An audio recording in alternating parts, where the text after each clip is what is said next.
Some people may look at me and see me as a sort of an easygoing sort of fellow, and I hope they see me as that. I want to be gracious, that is, full of grace, quick to forgive, very, very difficult to offend, and also slow to anger. For those of you who know the Bible, that's biblical. Be slow to anger.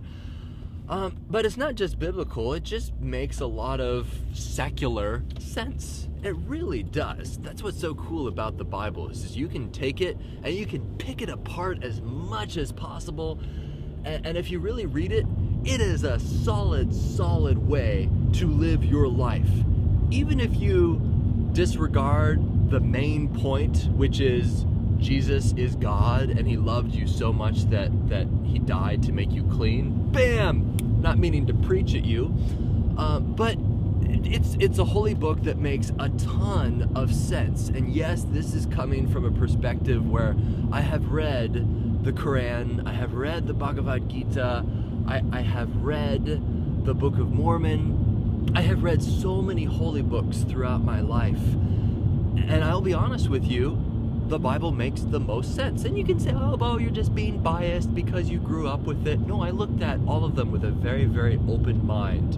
And it's brilliant advice. And one of the things is be slow to anger. When I was a kid, I made a very conscious decision not to have a temper, not to explode with emotion in order to resolve a situation. And I did this not because I necessarily read that in the Bible and I'm this perfect little Bible boy, but I saw my dad adopted that habit, that is resolving things without being temperamental. And granted, I saw other people adopt that way of negotiating, and they sort of allow themselves to be over-emotional, thinking, well, if I just overpower the other one's emotions, surely that person will agree with me. And I saw that, and then I also saw people who disappointed my dad, or maybe were just like flat out mean to my dad, but he was never angry at them. Well, he might have been angry at them, but it was in control. The same way that Jesus was definitely angry when he was going through the temple and tipping over tables and making a whip. Yes, Jesus made a martial art weapon, which is pretty awesome. But it was an anger within control. You know what I mean? And my dad would resolve, I don't know, arguments that he'd have with my mom, which was good that they both did not have a temper, because my mom, being the fiery Irish redhead that she was, she had a wee bit of a temper, which, you know, that's, people who are married disagree. It's a work in progress. You don't have a perfect marriage immediately, and if things go wrong, it's like a kid growing, it matures. Same with marriage. But where was I? Oh yeah, a conscious decision. And I said to myself, little Beau, yes, I referred to myself as little Beau,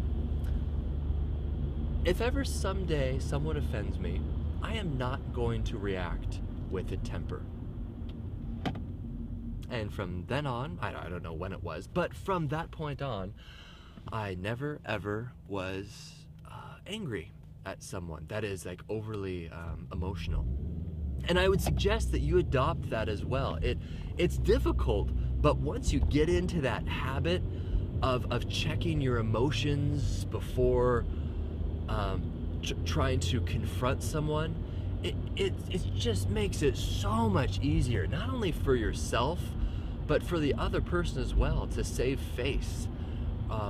And yes, the quick and easy way, according to Darth Vader, would just be to reach into your raw emotion and then yell it out. Not to say that we make mistakes and we can accidentally slip into that. But yeah, my dad was responsible for me consciously deciding not to have a temper. Do you understand what I'm talking about? Oh!